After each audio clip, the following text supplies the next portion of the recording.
大家好，我是 Steve Kaufman。今天要继续跟你们讲这个成功的学外语的7个秘密。第一个秘密呢，要花足够的时间，每天1个钟头或者是更多，而且要继续几个月、几年才可以达到你的目的。第二个那个秘密呢，是在学语言的时候呢，必得用你所喜欢的一些学习办法，就是要有乐趣在学外语，比方说呢，我呢学外语的时候，我很喜欢听和阅读，那是我最喜欢的学习办法。在我开始一个新的外语呢，我会把一些比较有限的内容听很多次。10次、20次，而且所有我听的那个内容一定也要阅读，也要看，而且从这些文件里头也要保存我所需要去学习的新的字和词组，放到我的数据库。我那些都在我们的 Link 的那个网站，我们的那个学习系统都做这些活动。但是有的人不喜欢这样做。有的人喜欢看电影或者看电视，有的人喜欢，就是想从头开始说话。我不喜欢这些。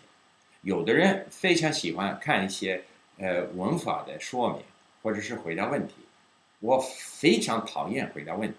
所以每一个人要选择一个适合他的爱好、他的这个性格的一个学习的办法。比如说，在我选择我是要听和阅读的内容，我会选择一些我觉得有意思的那个内容，或我感兴趣的东西，或者是呢，在听那个母语人说话，我会听很多次。假如我喜欢这个人的那个声音，好，一个很好的例子，在我学了中文的时候，我听了侯宝林的相声，听了很多次，这非常帮助了我，学会中国的这些思声的这个问题。但是我只可以反复的听他那些有时候一样的相声，因为他的声音所以喜欢这是爱好是非常重要。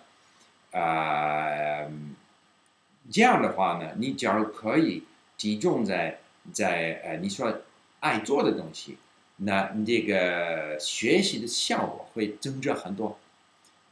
还有呢，你喜欢学习的话，你会花足够的时间。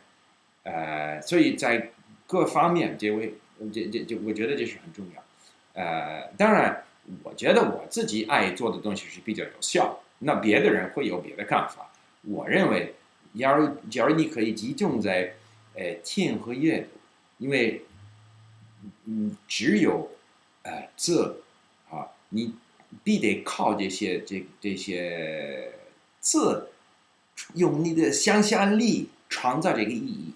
假如你看电视的话，那有别的你可以看到这个场面，可以估计到是什么意思。所以那是我是认为这个比较有效，但是我承认有别的人就不同意这个。